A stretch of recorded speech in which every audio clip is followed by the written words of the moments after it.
This week we don't have a lot of emails. There's not a lot of games going on. There's some stuff going out there, but it is an oddly weird calm before the storm. And I would like to point out before we even cover our first subject, which is what do you want from next gen, which is what we're going to cover first. Not like, let's not go over all that we know. Let's talk about what we personally want from that. And that's the goal there. But I think what's interesting is that before we start down that path is this is weird to me, right? Like this is, I've been through a lot of console transitions over the years. And this one to me feels overly wrought. Feels oddly like the calm is like weird. Like I found it uncomfortable almost, from having so many games that we've had. Maybe it's just because things were so good that this weird calm is like freaking me out. I definitely take it as a personal attack that this is my first year in the industry and we don't hear anything about the next gen consoles. E3 is falling apart. I don't know what's going on. I think it's because I joined. This is all on you, Alex. Well, and also just like on the games releasing front, like I've been trying to put together reviews over January and February, and this has I think been the slowest. It's been real quiet. Like the slowest beginning to a year in memory. Yeah, it's weird. It's weird. Yeah. And, I've got things coming like Resident Evil 3 and The Last of Us. Things are going to start to pick up here very shortly, but it's been eerie. And the other thing, too, with this next gen, before we cut on this thing, is that I think this is one of the next gen battles that is the most interesting, and I want to set the table a little bit, is that I feel like, and I know it sounds crazy to say I think it's anyone's game, but it's such a crazy, weird world we're going into with so many different changes that normally I'd be like, yeah, Sony does better than Xbox. Xbox does better than Sony. Nintendo does what its own does, that there would be any like real concern out there. But for once, it's like, this is going to be a crazy, weird battle for our entertainment dollars. And I think, too, one of the things that a quote I read recently that I thought was really interesting was that, a lot of kids just play Fortnite.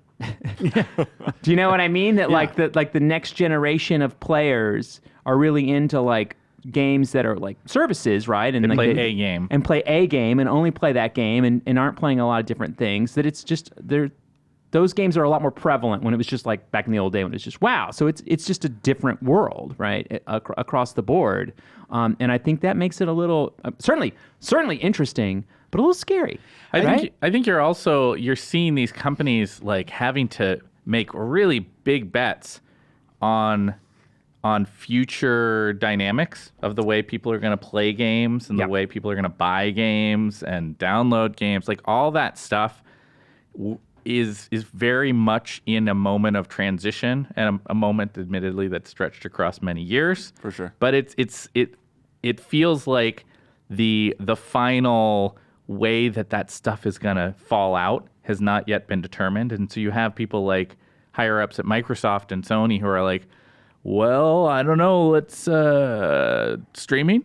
Maybe streaming? I don't know. You and you really get that sense, and it's almost playing out in real time in a pretty public way. I mean, not like with people screaming and running in the streets, but just like I think everybody admits that it's like, I don't know how this is all going to shake out. VR, is that cool? People like VR? Not right now. Maybe in a little while. Maybe. Yeah, it strikes me because like for previous console generation transitions, you could always assume, okay, so they're going to look a lot better. There's going to be cool new iterations of, games that we've enjoyed before.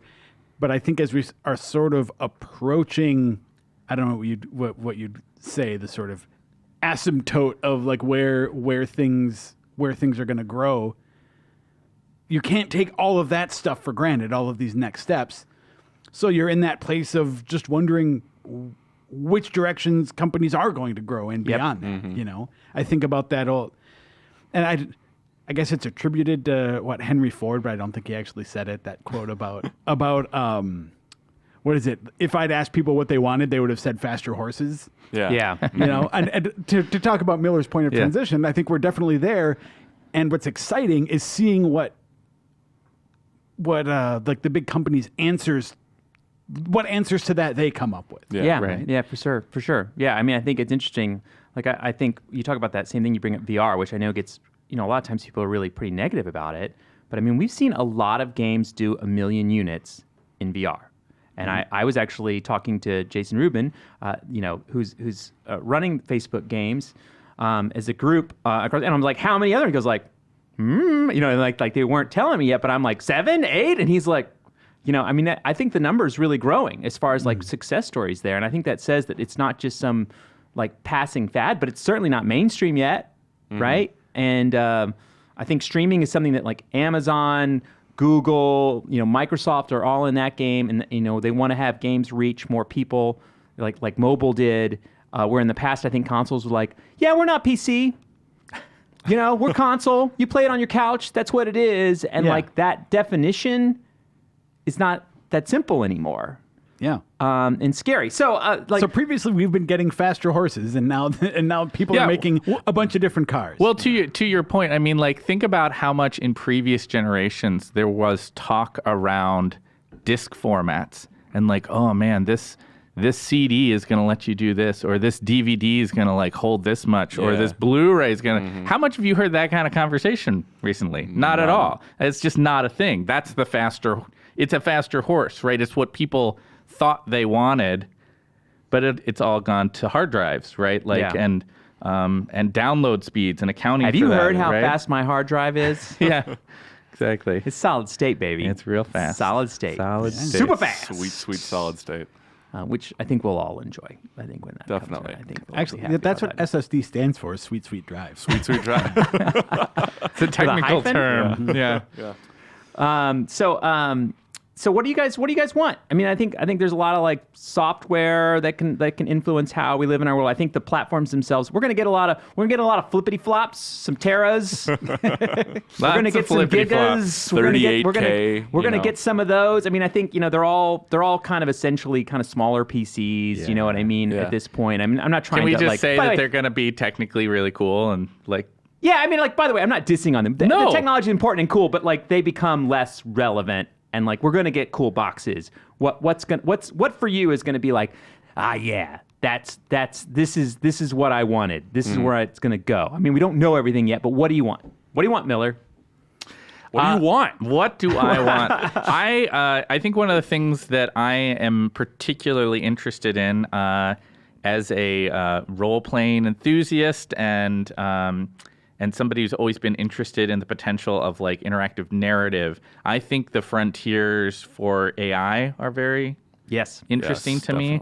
I think it's a thing that even if the tech does support, it's only if you have some really, really smart people on development teams who can figure out how to leverage things to do interesting things with AI. But it does feel like we are on the threshold of seeing games that can really do some emergent and interesting things with like in-game interactions. And I'm excited about that potential.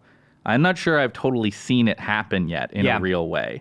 I mean, almost everything, if you think about a game that we herald as choice-driven or focused on like creating your own relationships with characters and stuff, that really is kind of an illusion. Right? Like in Mass Effect, you're forming a relationship with each of these characters, but it's really just like... It's a big chart. It's a big chart. It's just a tree that's branching that they've written this answer and this answer. And somewhere here in the next decade, I think we'll probably start to see some genuine AI like things coming into play that I would be really excited to see happen.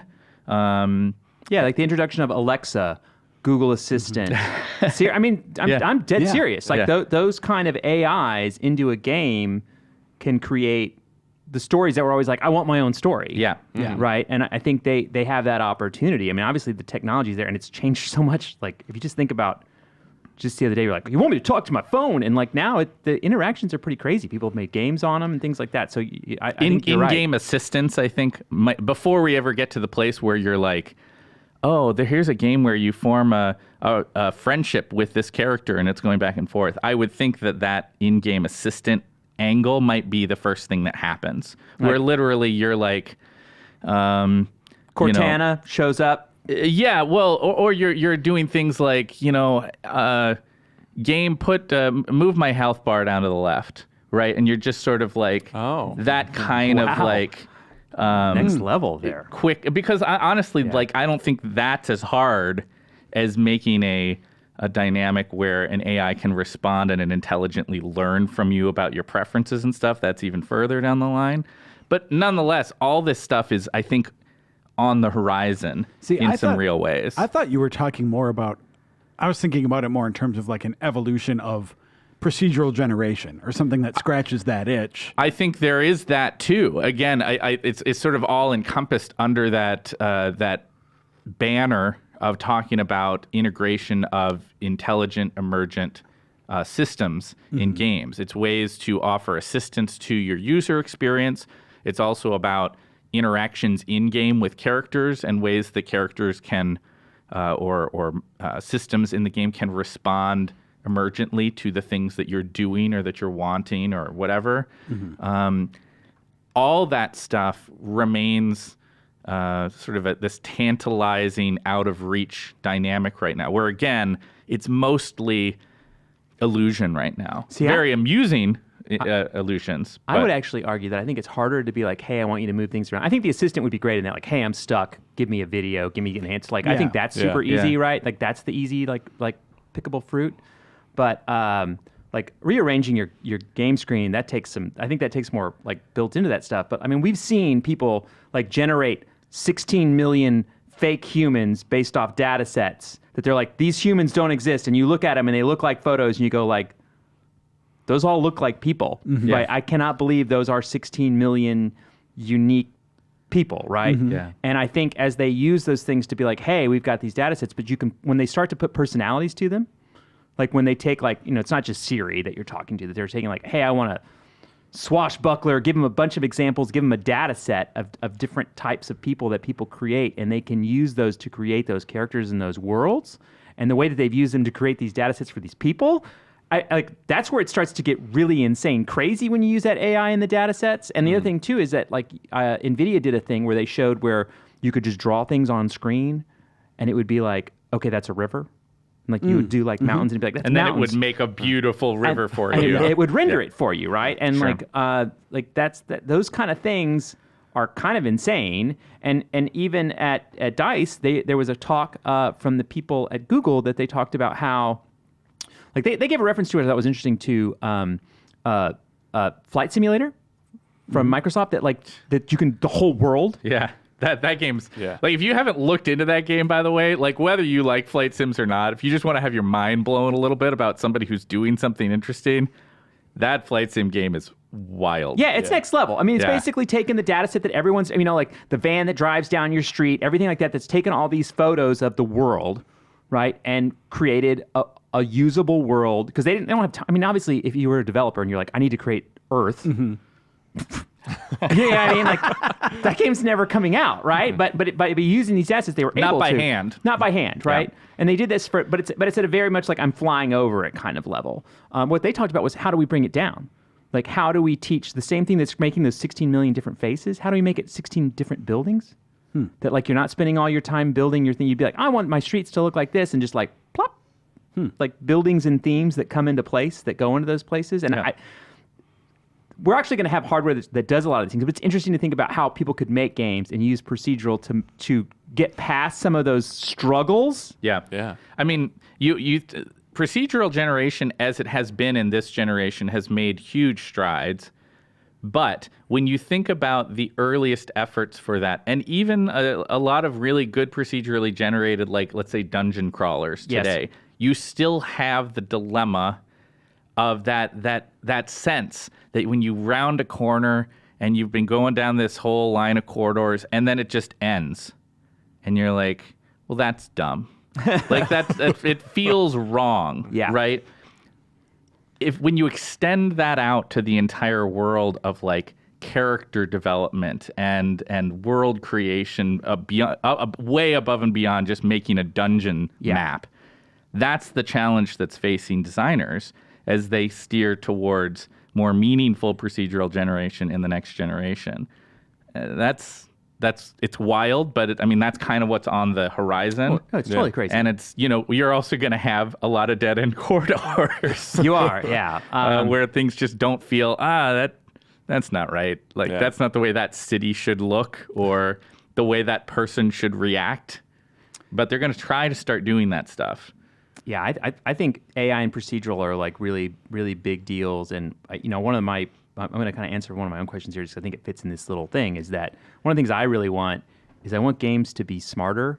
And I know that sounds really dumb, but I want them to like not remove challenge, but I really want games in the long term to go like, hey, you've been stuck on this boss for like 2 hours. And no one likes it when the like thing pops up and it's like, do you want to go to easy mode? You're like, No. Yeah. eat dirt, right? And you're like, I will stay will up till do this. 4 a.m. and do this. But if the game doesn't give you a choice, if the game's just like, we're going to turn this into easy mode for a little Well, bit. maybe it's an option inside. I don't want to make it like anyone that wants to like. And I, by the way, I've beaten Dark Souls. I've beaten some of the hard games. I'm not saying that there's not a charm to that, by the way. Yeah. But there's times when there's games where I'm just like, I'm just not going to put the effort in like I would on some of these others, and it ends up being things that stop people from playing, and we don't finish. And I think of all the unfinished games in the world, and I'm sad for them. I think people should be finishing those games, right? Yeah. And I really hope they can use machine learning and AI to really come up with better ways to help facilitate people getting through. And like even just if it's like ambient things like real frustration that you can sense from the like behavioral patterns of the players, the way they like turn it on, do it once, and like turn it off, and like, you know what I mean? Just like those kind of monitoring like your blood pressure, and when you curse at your TV, the game would be like, oh, back off, everybody. I think those kind of things, like I think that would be great. For some games you're like, this one thing doesn't work for me, and I'd love to be able to get through it. And I think I think there could do some interesting things in that space. You talk about AI and procedural and things that you could do and machine learning that could help make games better and better experiences for people. Yeah. That would be great. And I think makes games for everybody, right? Which I think is something we all want, right? Mm-hmm. That people can play the games that they want to play and enjoy them. So that's just like my weird little tangent there. Yeah.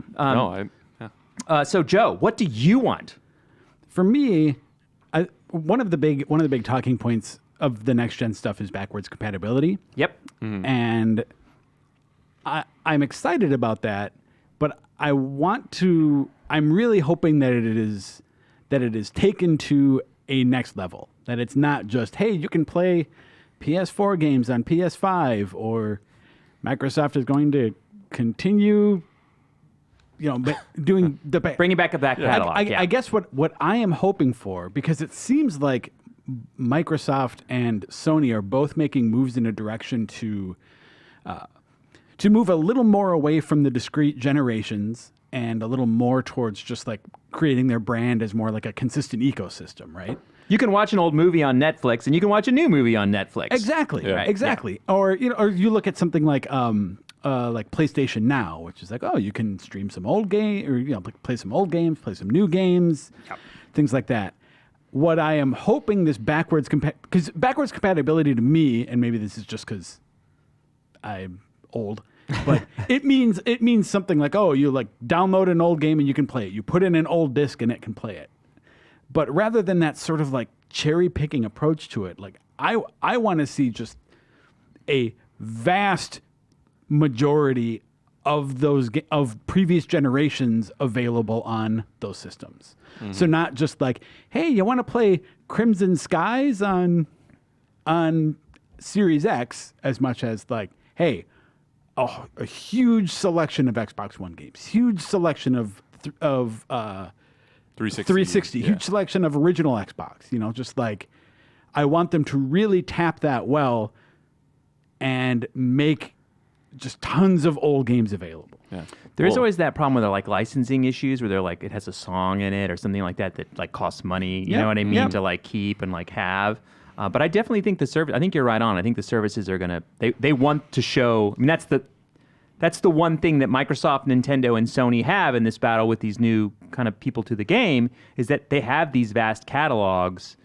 Show them to people. Yeah. Right. Yeah. And when you say, I mean, and again, this is also this is what I want, but I feel like we're at this weird middle step where there are some things, but not everything, and I'm just really excited to see what they could do if they just open that up. And because we were talking about earlier today, we were talking about things like the like Nintendo's virtual, like their solution to that, which used to be, and they caught flack for, I think rightfully, like something comes out on Wii Virtual Console, buy Super Metroid, and then Wii U, hey, buy Super Metroid again. You know, Yeah. and so now their solution on Switch is just like subscribe to Nintendo Online, and you get Super Metroid as part of this selection of Super Nintendo games. Yeah. Except the selection on there is just not super great right now. Yeah. And so things like that, I think when we get to a position where just the selection is much, I think that is actually going to be a more compelling way to get people to gravitate towards your hardware By having more versus of your the history competition. there. Yeah, exactly. But I think in the past, I've got two questions for you. One, in the past, I think we would always said, like, we always talk about backwards compatibility, but everybody tends to be looking forward, right? And that backwards compatibility is not as important, right? I think we've said that and stuck with that in the past. And in this particular case, you're really saying, I think backwards compatibility is that important. And I think Microsoft and Sony showed that they think it's really important. But I've never really got the sense that that's like what, you don't buy new hardware to play old games. I would have agreed with that. Sorry, Alex, I'm going to No, step you're on your good. feet here Yeah. 1 second, just because like I would have agreed with that until Microsoft started pushing backwards compatibility in this last generation. Okay. Yeah. When they decided, like, you know what? Maybe people think that people aren't looking back, they're looking forward, but we're going to focus on this anyway. It seems to be a request we're getting a lot. And it turns out that I missed it. Yeah. I missed it a lot. Okay, so that's my second question then. Do you want, in their true form, do you want original version of games? Do you want remaster, like there's the full remaster, or just like I up-resed it, right? Like we went in and we made sure that it like went full screen on a 16:9, that it runs at a resolution that's higher. Are those things that you want, or do you want that like pure, like almost emulated with all the original bugs? Like do you want that experience? What do you want from your backwards compatibility? I guess I'd take it on a case by case basis. Okay. Generally, I think I'd prefer the pure experience of it. But I think if you're dealing with certain high profile sort of older games, something like, let's say, Mass Effect, Yeah. I would prefer a sort of revamped version Yeah. of Mass Effect rather than just what you can do now, which is just like go back and play the old Mass Effects.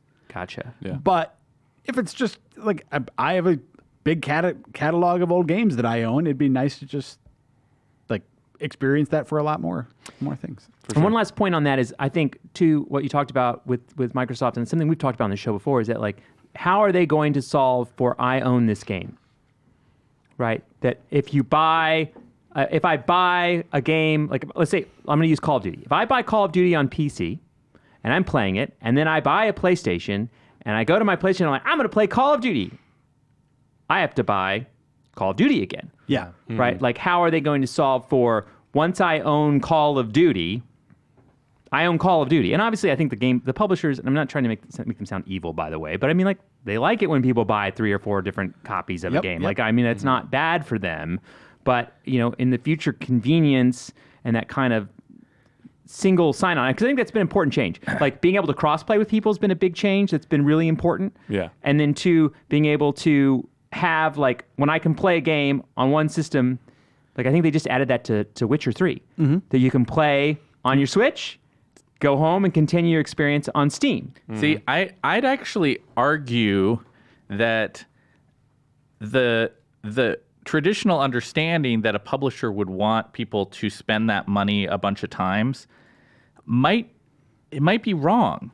It might be that I'm sure that they do. I'm not saying that it's wrong that they would want I mean, it. I think you're right. Like, there might be more dollars from Yes. being a good citizen to your customers. And more than just being a good citizen and having the goodwill, I think that in the landscape of today's games, to use your example, like a Call of Duty or a Destiny or an Overwatch, like you're talking about games that people want to play with other people, right? Yeah. And just, speaking personally, there's lots of times that one or more of those games I would play with other people, and thus I would be in the ecosystem. I would be adding to the matchmaking pool. I would potentially be making purchases on their in-game store, all that stuff. If I could play with my buddy who's now on PC. I mean, Destiny's Or a great example of that, It by totally the way. is. I lost all my PlayStation friends when I went to PC, and I really like playing on PC, Yep. but I don't have any, I mean, I don't have the same group that I enjoyed playing Whereas, with. like, if you had, I mean, they have made strides there, right? They have cross save, so you Yeah. can move back and forth. But even going to that next step of like offering cross play options, I think brings more people into your game, because if you and I, who used to play a lot together, and you're playing more on PC and I'm playing more on PS4, and I've got some friends on PS4, so I'm not gonna like Yeah. permanently migrate to PC. Like, those dynamics really come into play. But if like we're able to just like, hey Andy, you want to hop on tonight? And maybe you're on your PC, maybe I'm on my PS4. It didn't matter. Yeah. You're bringing more people in, and I kind of think these days that's worth more than that extra hit of like purchase. I bought one more copy. I think every video game store and every video game piece of hardware, and just to kind of go, like, I'm calling them store because things like Epic or Right. wherever, like, they need to find a way to unite and get those. I mean, I think that's what if we say what we want. Yeah. I think we want that, right? I think we want Definitely. to have that kind of portability of what we own and how we play and who we play with and who our friends are. I think one of the things that Tim Sweeney talked about when he gave his kind of opening speech at DICE, what he was talking about, how like games themselves and game services are kind of becoming the next social platforms, right? That's where we go to talk to people. That's where we go to play with people. That's where we're doing a lot of interactions, and like a lot of that responsibility is coming our way. Yeah. Of like, how we deal with that. And he's very much right on, right? But he's also very much talking about the fact that like when you start to limit or wall those things, it really, really, like when you go like, I can't talk to my friend, I can't play with my friend. Like I really think that for us, like you said, the old guys, like we're used to that. Yeah. But I think to a lot of other people, that's insane. Yeah. Like you Yeah. say it to them, they're like, "What are you talking about? I can't, I can't play that game with it. I have the game. I own the game. I have a have the controller. game? Why aren't we playing together, right?" And Right. and that's just like, if we don't have that in next generation, at least at the start, that's something that like that's change that has to happen. Yeah, I Right. agree. Definitely. I wanna answer your question quick too about like how you handle payment of games that you've bought already too, because I think that you're right that I think we're at a point where things will slip through the cracks. I have on my backwards compatibility list, I have like my account knows that I have Mass Effect 1, 2, and 3. But it doesn't recognize that I have some of the DLC, even though I know I bought that DLC, and I Yeah. don't know why it's not showing up. So I expect that in this transition, there will probably be things like that where you might just have to bite the bullet and be like, well, I guess That's gonna fall through the cracks, I guess yeah. I got to buy Citadel again. But what I want is a commitment and a confidence going forward that, like, starting now, you are buying into the Xbox ecosystem, the PlayStation ecosystem, and that things you buy will follow you. Yeah. Sure. So it's like, I'm sure that there are problems from the past for things like that they can't fix. And yeah, you may have to buy Super Metroid again or whatever. But I think we need to say, starting now, you're not going to have to worry about that anymore. Yeah, I think with the way the world has turned and changed, like my weird expectations are different too. Like I think about like YouTube keeps every single video you put up. Right, like if you put it up and it doesn't get a copyright strike against it or whatever, Yeah, you know yeah, what I mean? yeah. Like it's there, right? Your family, content from content creators, content from us, that it stays there, right? And like over the last like 10 years, when we've had games that die or they don't have services or don't have things like that, like I really would love to see a commitment from the companies as well that would be like, this game, because I think it's getting cheaper to kind of maintain some of these games that like they're going to be a part of it, right? That you can get them and access them even if there's just a few people there, because I do think there's at least the historian me really wants them to say, to sure. stay. For sure. Yeah. Yeah. How about you, Alex? What do you want out of next gen? So More Pokemon games? Yeah, more Pokemon, please. Actually, that'd be great. But Miller kind of touched on it with AI, but I'm more so looking at, I think when you look back at like 360 generation, that was kind of the start of developers going like, oh, we can make open world games. And then this generation has been kind of building those gorgeous, like Witcher-esque worlds, making them huge.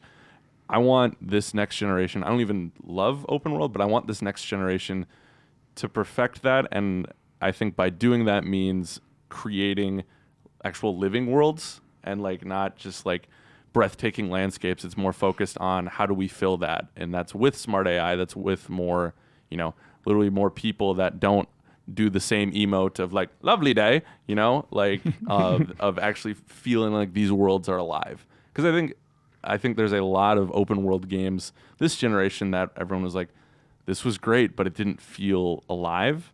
And I'm hoping that we focus more on like making those worlds feel alive than like making them the prettiest they can be, Having more like organic Witcher type side quests with branching quest lines and stuff, and like people who feel unique in that space other than just like, all right, photo of person A on this person, photo on person B. You know what I mean? It's totally the next E3 line be like, you see that person in the mall? You can talk to them. Rather than the see that mountain in the background? You can go to it, right? Yeah. Like it would replace that. Just like in real life, that person probably won't have anything interesting to say. But You can go talk to her, I guess.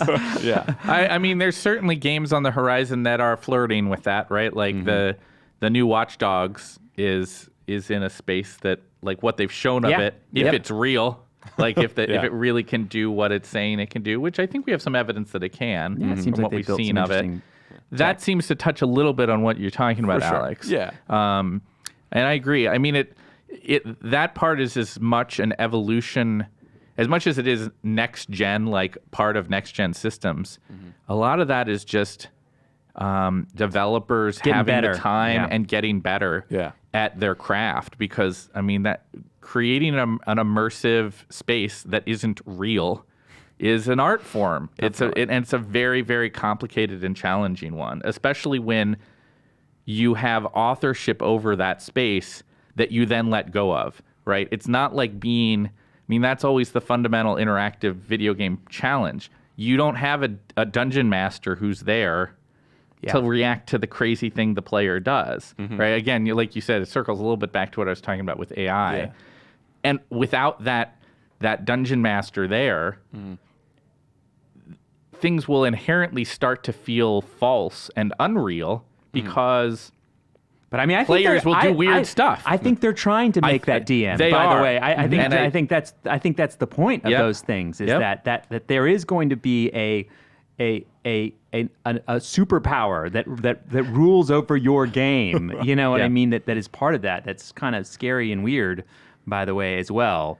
But until they do that, it feels like they're bumping against a wall a little bit, right? Like to try to account for players just doing all kinds of different things. Yeah, I mean, one of the things I haven't seen yet, but I think I'm interested in, because I think that they've always pushed gaming forward, is that usually when we have a new console generation, there's a new Unreal Engine, right? That Epic comes out and they're like, "Hey, here's our new thing, and here's the things that we've done." And the I procedural things worry that they we've built." don't have enough money for that right now.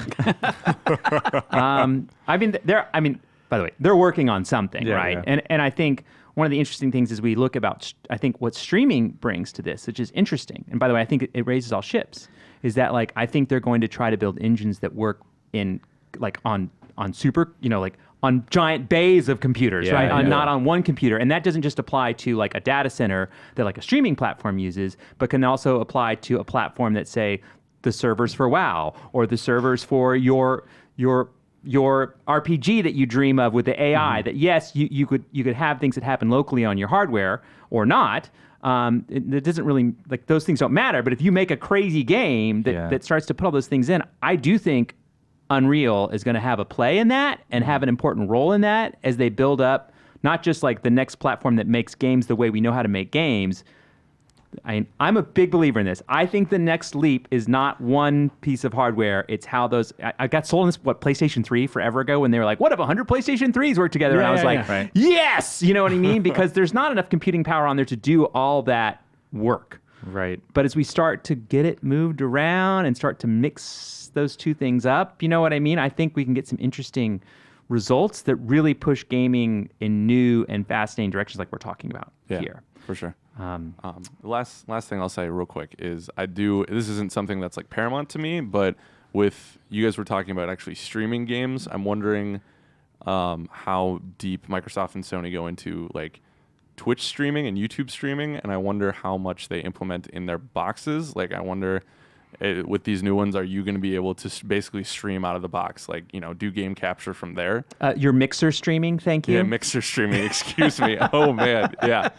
But like, I wonder if they're going to give like companies like Elgato a run for their money, because it's like, if you say, hey, in this $500 box, you have a game capture rig that you can, record everything, you can stream everything. Comes with a from there. microphone and headphones. Yeah, the whole deal. Yeah, but I wonder if that's something they're going to target with this generation, because they took kind of a half step into that with this one, where you can The share button kind of thing. the share button, and then also like you can record, an hour of gameplay, that kind of thing. I wonder if it's going to stretch that even more. Yeah, I'm sure that. I mean, they would just be so stupid to not lean into that. I would agree. I think they're going to do that. I actually think you're right on. I didn't even think about it, but I think they'll do versions where like you can buy the whole kit for $800, like put together like packages that for someone that wants to go down that path. Because I think for a lot of gamers, they're not playing games if they're not playing online and streaming themselves, even if they're playing to like 5 people. Yeah, you know what I mean? Like, That's the experience. that is the hobby for them. Correct. Yeah. That's part of the experience. And so I think you're right. I think that would be.